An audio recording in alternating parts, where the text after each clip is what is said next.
가장 필요한 것이 있다면 그게 뭘까 이렇게 생각하면서 기도해 보니까 이제 그게 격려더라고요. 지난 6월 6일에도 오후에 우리 사역자 카톡방에 사진이 올라왔는데 보니까 성경학교를 하기 위해서 우리 교사분들이 강습회에 또 그 쉬는 날 참석하면서 은혜 받고 성경학교를 준비하시더라고요.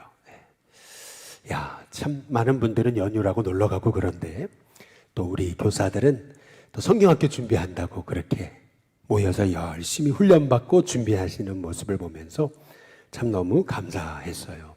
또 8주간 서울연회 평신도 전도꾼 만들기가 진관교회에서 있었는데 뭐 다른 교회들 보니까 15명 막 이렇게 수료식들을 다 했는데 우리 교회는 3명이 수료하셨거든요. 근데 수료하는 당일에도 딱 2분 나가서서 수료하셨는데 그래도 2분이 하셨든 3분이 하셨든 어쨌든 그렇게 애써서 8주간 훈련받고 또 전도꾼으로 이렇게 수료하시는 모습을 보면서 참 우리 성도님들이 이렇게 애쓰고 수고하고 계시는구나 이런 생각을 이제 해보게 이제 됐습니다. 특별히 우리 김동호 목사님이 이제 아킬레스건이 끊어졌잖아요. 이제 수술을 하고 꼼짝 못하고 지금 회복 중에 이제 계시거든요. 다음 주까지는 입원하고 이제 계셔야 되는데 또 우리 젊은 세대 함께 부흥시켜 보시자고 또 축구하러 가셨다가 참 이렇게 생각지 않은 때에 이제 다치시고 그래서 이제 수술 받고 오히려 꼼짝을 못하게 이제 되셨잖아요. 우리 목사님 그러시더라고요. 이번에 성경학교 때는 목사님 좀 쉬시라고 목사님 오셔서 그냥 축도만 하시라고 전에는 뭐 설교 부탁도 했는데 이번엔 본인이 다 하겠다고 이제 그러셨는데 이제 제가 다 하게 됐습니다. 그런데 그럼에도 불구하고 이렇게 참 애쓰다가 이제 그렇게 다치셨잖아요. 그러니까 참 우리에게 지금 필요한 것은 서로를 향한 이제 격려인 것 같아요. 참 애썼다, 수고했다, 애쓴다, 참 귀하다, 참 잘하고 있다. 이제 그런 거 있잖아요. 요즘에 우리에게 필요한 것은 이제 그거 같아요. 이제 격려하는 거. 우리 옆에 분한테 같이 한번 인사해 보겠습니다. 참 애쓰고 계십니다. 우리 같이 한번 인사해 보겠습니다. 또 한번 인사해 보겠습니다. 참 잘하고 계시는 겁니다. 한번 인사하겠습니다. 우리 이번에 성경학교 수련회가 이제 6월 30일부터 우리 젊은이 부로부터 시작하는데 이제 8월 이번에는 13, 14, 15일 전교인 수양회도 합니다. 그래서 6월 30일부터 이제 8월 11일까지 매일 새벽에 뭐 나오실 수 있는 분들 좀 나오시고 못 나오시는 분들은 실시간 영상으로 이제 참여하셔가지고 기도 파수꾼 캠페인을 조금 벌려볼까 이렇게 생각해요. 우리 성경학교 기간, 여름 행사 기간. 그래서 딱 따져보니까 6월 30일부터 8월 10일까지 우리가 월요일부터 금요일까지 새벽 기도하고 이렇게 첫 그 토요일만 우리가 온구덕 새벽 예배를 하잖아요. 그렇게 계산해 보니까 그게 딱 33일이더라고요. 33. 그래서 33일간 새벽에 기도 파수꾼 캠페인을 이제 벌이려고 해요. 그래서 새벽 기도가 끝나면은 거기 표에 매일 선포하는 게 있어요. 나는 하나님의 자녀다. 선포하는 게 나는 축복의 사람이다. 이런 선포하는 걸 만들었어요. 그래서 여러분이 그걸 3번씩 이제 선포하시는 거예요. 그리고 이제 하루를 살아내시고 또 밑에 우리 교회학교, 성경학교 일정이 있는데 위에서 같이 기도하고 이제 그러면서 우리가 33일 기도 파수꾼 캠페인을 하려고 합니다. 그래서 기도하신 분들, 새벽 기도 참여하신 분들 스티커 붙이고 또 선포하신 분들도 스티커 붙이고 그래가지고 캘린더를 이제 만들고 있어요. 여러분 같이 참여하시고 그래서 이번 여름 성경학교 수련회 우리 교회 다음 세대가 미래, 우리 일신교회 미래인데 우리 일신교회 다음 세대를 위해서 기도 파수꾼이 되셔서 기도하는 우리 성도님들이 됐으면 좋겠습니다. 이것이 서로를 향해 격려하고 위로하고 힘을 주는 그러한 이제 것 같아요. 저도 지난 한 주 어떻게 살았나 이렇게 보니까 뭐 이렇게 지방에서 맡은 게 있어가지고 뭐 6월 6일 제 생일이었는데도 뭐 영종도 가가지고 또 장로님들 모임에 가서 또 그 모임 참여하고 또 수요일 날은 논산 가고 목요일 날에는 또 우리 이화교회 우리 박영매 목사님 돌아가셔가지고 그 산소에 우리 지방 대표로 또 홍성회를 다녀왔어요. 또 수원을 가고 또 오늘 새벽에는 또 강화를 또 우리 늘푸른학교 일일소풍 답사 때문에 또 거길 갔다 오고 이제 이렇게 보니까 야 정말 눈코 뜰 새 없이 보냈더라고요. 예, 그럼에도 불구하고 오늘 이렇게 또 말씀 전하려고 서 있어요. 돌아오는 또 내일에는 또 교육훈련 수료식도 있고 돌아오는 주일에는 1, 2부 설교회 또 청년부 설교회 또 우리 속회 힐링데이트에 오후 예배 설교까지 그리고 그 끝나고 나서 또 지방에 또 개사회가 있는데 와서 기도해달라 그래가지고 또 거길 갑니다. 야 그런데 가만히 이렇게 생각해 보니까 그래도 이렇게 와서 할 수 있는 게 은혜잖아요. 그 제가 속으로 그랬어요. 야 동규야 멋지다. 참 수고한단 말이에요. 스스로 격려해 줬어요. 오늘 제가 설교를 잘 못해도 목사님 왜 설교가 그 모양이십니까? 이제 그러지 마시고 목사님이 애쓰십니다. 이렇게 격려할 수 있는 우리 일신교회가 서로 잘 격려할 수 있는 그러한 일신교회 성도님들 됐으면 좋겠습니다. 우리 앞에 분 뒤에 분하고 인사하겠습니다. 참 수고가 많으십니다. 우리 한번 인사하겠습니다. 김영석 교수의 책에 보니까 이런 얘기를 하더라고요. 자기가 세계를 많이 다녀보고 세계 일주도 여러 번 했는데 세계를 다녀보니까 가장 화려한 무덤, 그 화려한 무덤은 나폴레옹 무덤이더래요. 그런데 그 한 민족의 역사를 일으킨 사람인데도 위대한 인물인데도 가장 초라한 무덤은 누구 무덤이냐면 조지 워싱턴의 무덤이더랍니다. 여러분 본래 미국은 당시에 영국 전통을 따랐습니다. 그래서 영국은 왕이 죽으면 웨스트민스터 사원의 지하에 다 묻히죠. 뿐만 아니라 평민으로서 위대한 일을 해낸 사람은 성바울 성당 지하에 묻힙니다.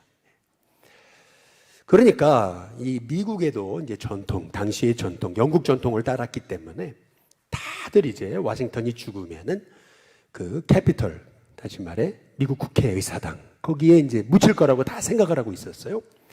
그런데 조지 워싱턴은 국회의사당에 묻히지 않았습니다. 그 이유가 있어요. 이 조지 워싱턴은 자기가 유언을 한 거죠.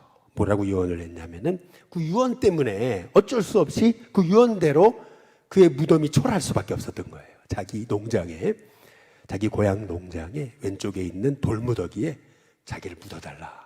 이제 그렇게 그는 유언을 했습니다. 그래서 조지 워싱턴의 무덤은 굉장히 초라하게 됐던 거죠. 조지 워싱턴은 굉장히 사람들한테 인기가 많았습니다. 아주 존경받았습니다. 얼마든지 재선을 할 수 있었습니다. 뭐 재선한다고 누가 뭐라 그러지 않습니다. 그런데 그는 재선의 요청에도 불구하고 재선을 거부합니다. 그리고 딱 물러나요. 4년 만에. 그리고 고향으로 돌아가죠. 마운트 버넌에 돌아갑니다. 그리고 나서 사람들이 찾아오잖아요. 이제 대통령을 찾아오죠. 그러면은 조지 워싱턴 대통령님 그러면은요. 그는 그래요. 나는 대통령이 아니라고. 지금 저기 백악관에 대통령이 있지 않냐고. 나는 대통령이 아니라고 이미. 나를 그냥 농부로 불러달라. 그렇게 그는 고백했어요. 그는 퇴임 이후에 철저히 민간 신분으로 돌아가가지고 그곳에서 하나님 말씀을 묵상하면서 아주 아름다운 인생을 마감하게 됐던 거죠. 그래서 지금도 여러분들이 마운트 버넌에 가시면은 그 워싱턴, 조지 워싱턴의 그 농장과 무덤을 볼 수 있습니다. 근데 거기 가보면은 그가 평소에 읽었던 성경들이 쫙 있어요. 그리고 썼던 물건들. 그런데 그거를 보게 되면은 그렇구나. 미국이란 나라가 이게 후발주자로 일어나가지고 그렇게 일어난 나라지만은 그 세계를 움직이는 나라가 될 수 있었던 것이 바로 이렇게 미국을 세웠던 그 초대 인물들이, 처음 인물들이 철저한 기독교 정신으로 이렇게 민족과 나라를 세운 것이구나 라고 하는 것을 우리가 깨달아 알 수가 있어요. 인생이라는 거 결국 처음도 아름다워야 되지만은 우리 인생이라는 거 끝이 아름다워야 되지 않나라고 하는 겁니다. 뒷모습이 아름다운 그런 인생이 되어야 되지 않나라고 하는 이제 생각을 갖습니다. 우리가 사도 바울을 생각할 때 그의 위대함은 그가 뭐 신약 성경의 13권의 성경을 기록하고 또 가는 곳마다 교회를 세웠잖아요. 뿐만 아니라 그가 얼마나 많은 제자들을 일으켰습니까? 근데 그것도 위대함이죠. 그러나 사도 바울의 위대함은요, 그가 처음에 고백했던 것만이 아닌 그의 인생의 마지막도 여전히 그는 처음에 가졌던 그 하나님을 향한 꿈, 그 결심, 고백을 그는 잊지 않고 살아왔기 때문에 그 사도 바울의 위대함이 크다라고 보는 거죠. 우리가 사도행전 14장 한번 22절을 한번 보시면은 사도 바울이 루스드라에 갔을 때, 이 루스드라라고 하는 곳은 사도 바울의 1차 선교 여행의 그 한 장소입니다. 이제 우리가 지금 13장을 보고 있잖아요. 이게 14장. 여기는 1차 선교 여행 때 갔던 곳입니다. 거기서 돌에 맞아가지고 그래서 죽을 위기를 그렇게 벗어나죠. 성 밖으로 내쳤어요. 그런데 보니까 사람들이 살아났거든요. 그래서 사도 바울이 성 안에 들어가가지고 여전히 자기를 죽이려고 하는 그 대적자들이 있는 곳에 다시 들어가서 사람들한테 뭐라 그러냐면 그때 했던 말이 이겁니다. 우리 한번 같이 한번 읽어보겠습니다. 함께 있습니다. 제자들의 마음을 굳게 하여 이 믿음에 머물러 있으라 권하고 또 우리가 하나님의 나라에 들어가려면 많은 환난을 겪어야 할 것이라 하고. 여기 보면 이 말씀은 사도 바울이 1차 선교여행이라는 건 뭘 의미하냐면 사도 바울의 그 초기 그의 고백임을 알 수 있는 거죠. 그가 선교사로서 처음 가졌던 마음, 이제 그게 오늘 말씀에 담긴 거거든요. 이 사도행전 14장 22절에 보시면 이 믿음에 머물러 있어라. 이제 그러면서 우리가 하나님 나라에 들어가려면 많은 환난을 겪어야 될 거다. 이제 그렇게 얘기하거든요. 이게 사도 바울의 초창기 고백입니다. 그런데 사도 바울은 그가 마지막 죽을 때도 인생의 말년에서도 순교를 앞두고 있어도 사도 바울은 여전히 그 마음을 잃어버리지 않았어요. 소위 변질되지 않은 거죠. 디모데후서 4장 6절에서 이제 7절에 보면 전제와 같이 내가 벌써 부어지고 라고 그러잖아요. 포도주를 붓는 제사가 전제입니다. 피를 쏟듯이 이제 마지막이 가까운 그런 것을 의미하는 겁니다. 그래서 나의 떠날 시각이 가까웠다 이제 얘기하잖아요. 그때 사도 바울이 뭐라 그러죠? 7절 우리 같이 한번 읽어보겠습니다. 함께 있습니다. 시작. 나는 선한 싸움을 싸우고 달려갈 길을 마치고 믿음을 지켰으니. 그 인생의 마지막에서도 나는 선한 싸움을 싸웠고 달려갈 길을 마쳤고 믿음을 지켰다. 이제 이렇게 말하고 있는 거죠. 처음에도 신실하게 이 믿음에 굳게 붙어 있어라. 우리가 하나님 나라에 들어가려면 많은 환난을 겪어야 될 거다고 얘기했던 사도 바울은 인생의 마지막 끝자락에서도 나는 선한 싸움을 싸우고 달려갈 길을 마치고 믿음을 지켰다라고 그렇게 고백하고 있는 거죠. 처음에 고백했던 고백을 마지막에도 여전히 고백하고 있는 정말 처음만이 아니고 끝까지 아름다웠던 그 인생이 이 사도 바울이었던 것을 이제 볼 수가 있는 거죠. 그래서 우리가 기도해야 되는 건 뭐냐 하면 처음도 아름답지만 우리 인생의 끝도 아름답게 해달라고, 우리의 뒷모습이 아름다운 인생이 되게 해달라고 기도하는 저와 여러분이 돼야 될 줄로 믿습니다. 오늘 왜 그 말씀을 드리냐면은 오늘 BCD의 안독에서 사도 바울이 구약부터 신약까지 쫙 역사를 얘기하면서 그의 설교 가운데 그가 거론하고 있는 딱 3명의 인물이 있어요. 3명의 인물. 첫 번째는 누구냐면 사울 왕입니다. 두 번째는 다윗이고 세 번째는 세리요한이에요. 3명의 인물을 거론합니다.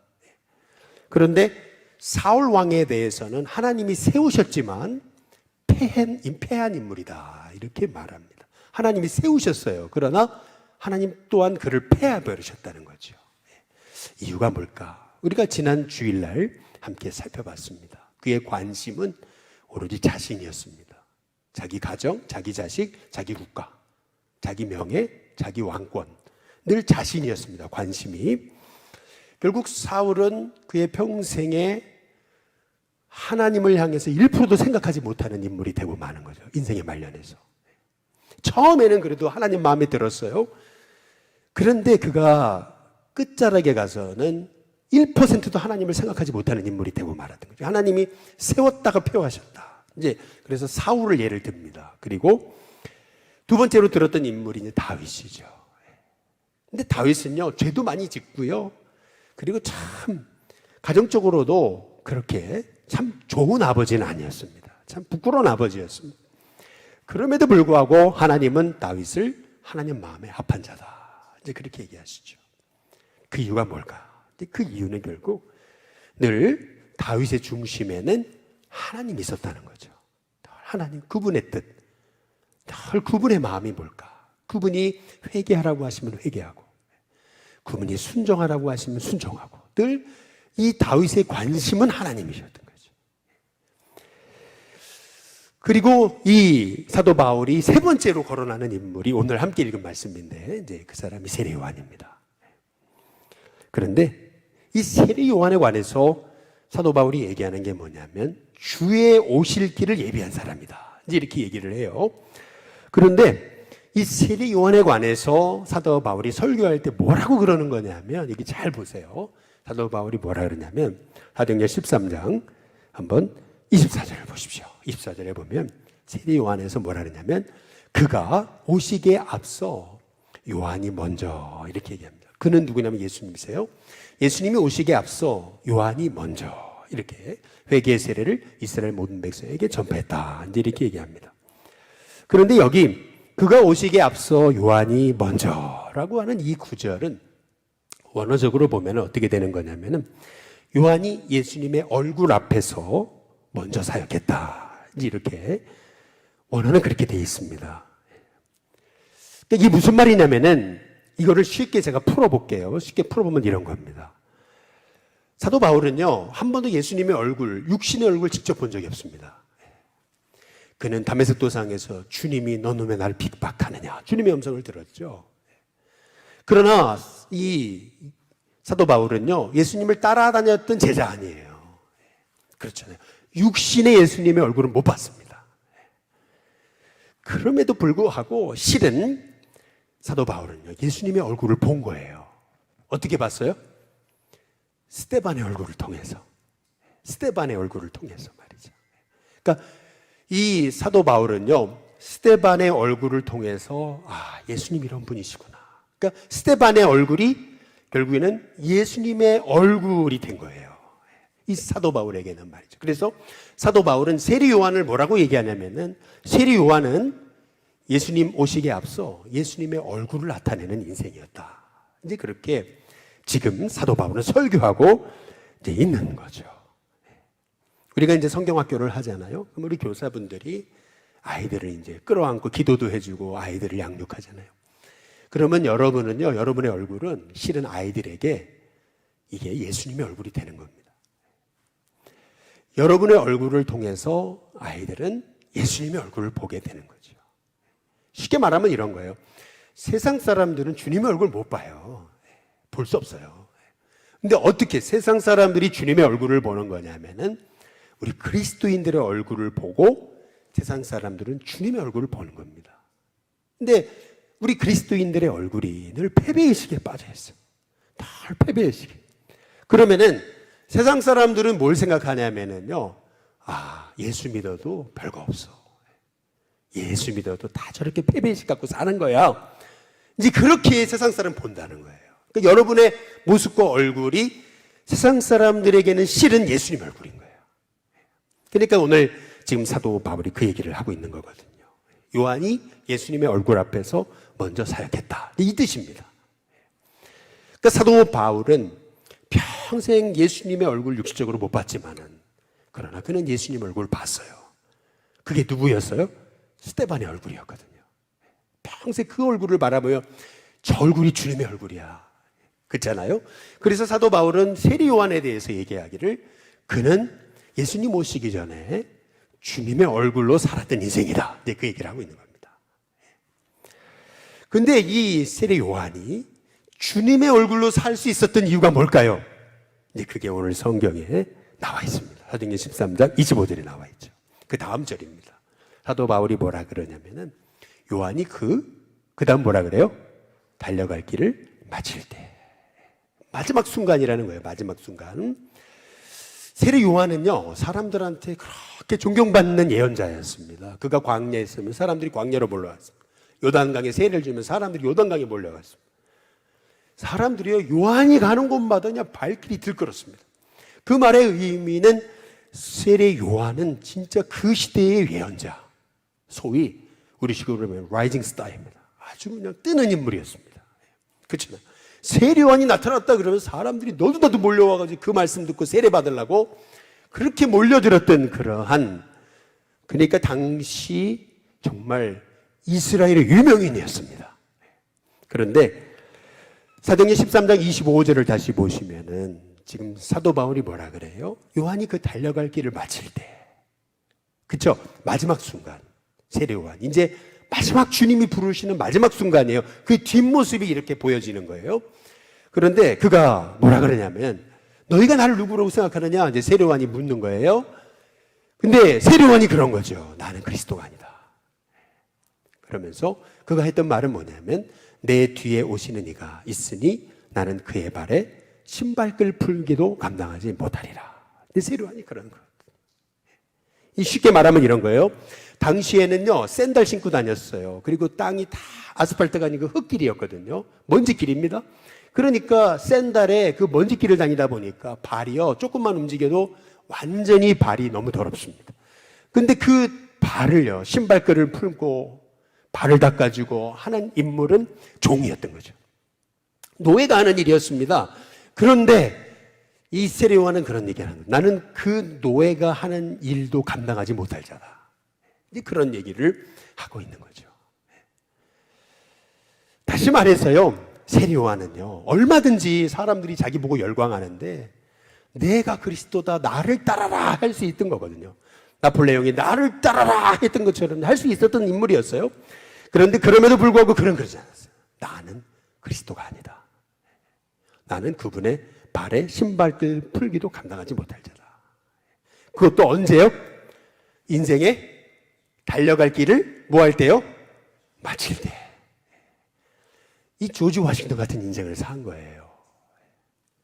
얼마든지 미국 그 캐피털에 묻힐 수 있었고, 얼마든지 재단할 수 있었고, 얼마든지 그의 권세를 더 누릴 수 있었음에도 그는 철저하게 낮은 자리를 가잖아요.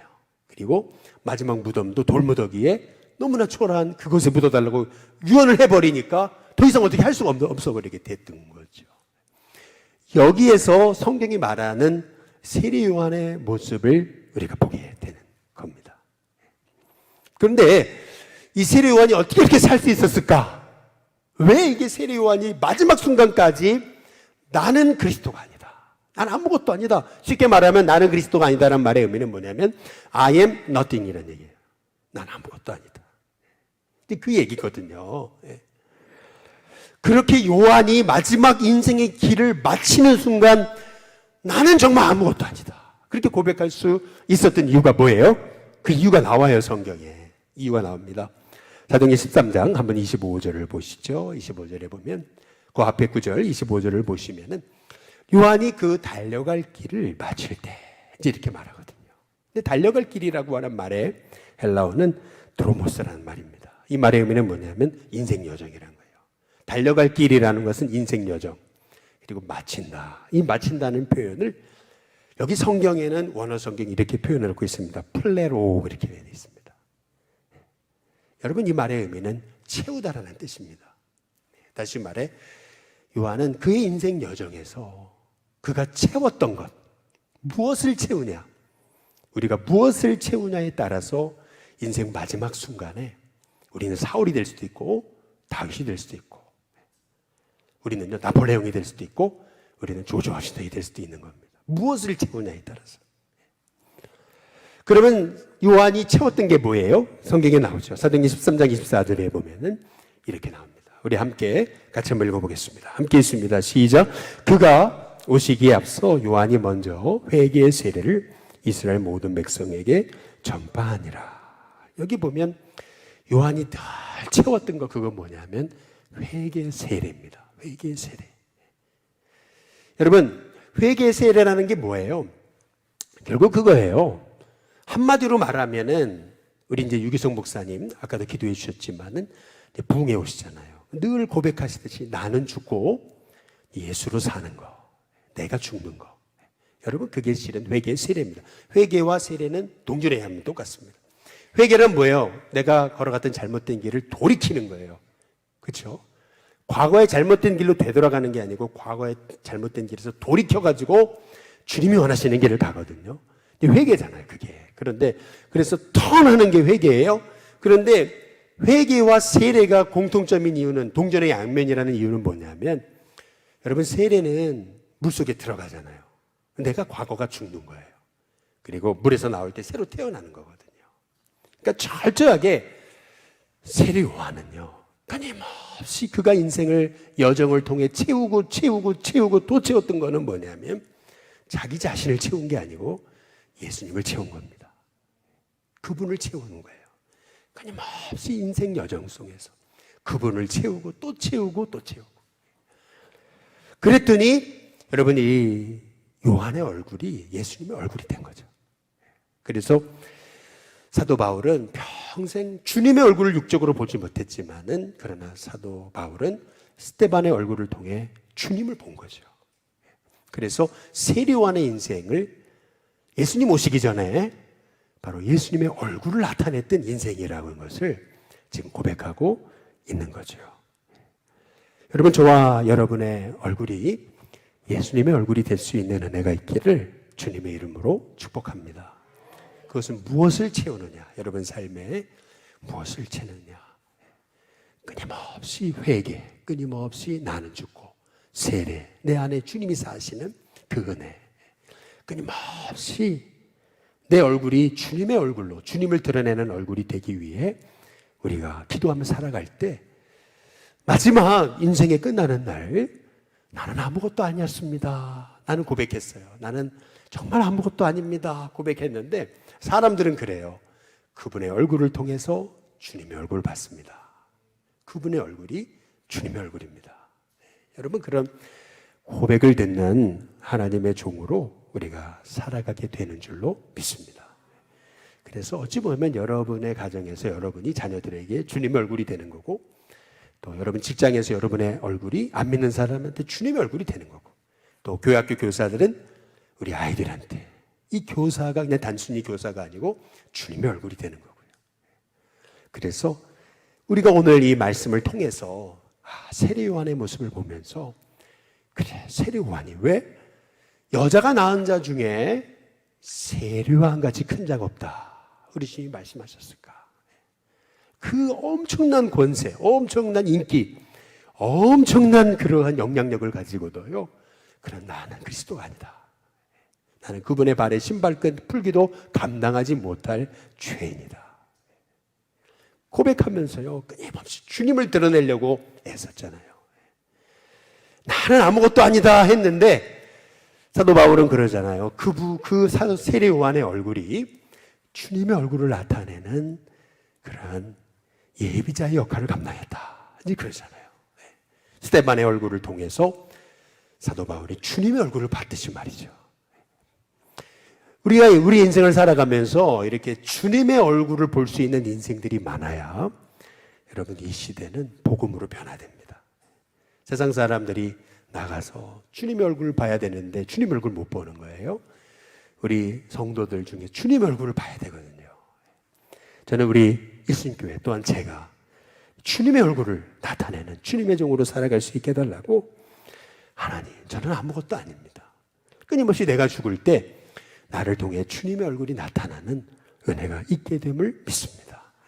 우리의 인생의 목적이 정말 주님을 나타내는 주님을 드러내는 끊임없이 내 죄를 회개하고 나는 죽고 나를 통해 주님이 드러나는 인생이 되기 위해 힘쓸 때 우리는 그냥 아무것도 아닙니다.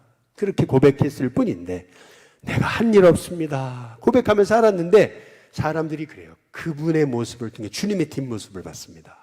이제 그런 고백하는 은혜가 있도록 하나님 우리로 하여금 정말 우리가 이렇게 세례 요한처럼 달려갈 길을 마칠 때 나는 그리스도가 아닙니다. 나는 그분의 신발끈 내가 풀기도 감당하지 못할 죄인입니다. 그렇게 고백하면서 우리 인생 마감할 수 있는, 그렇게 정말 나는 주님 영광을 위해서 살아온 것밖에 없습니다. 주님의 은혜로 산 것밖에 없습니다. 고백했을 뿐인데 후대가 볼 때 그분의 얼굴을 통해, 뒷모습을 통해 주님을 봤습니다. 이제 그런 은혜가 있는 참 귀한 삶이 되시기를 주님의 이름으로 축복합니다.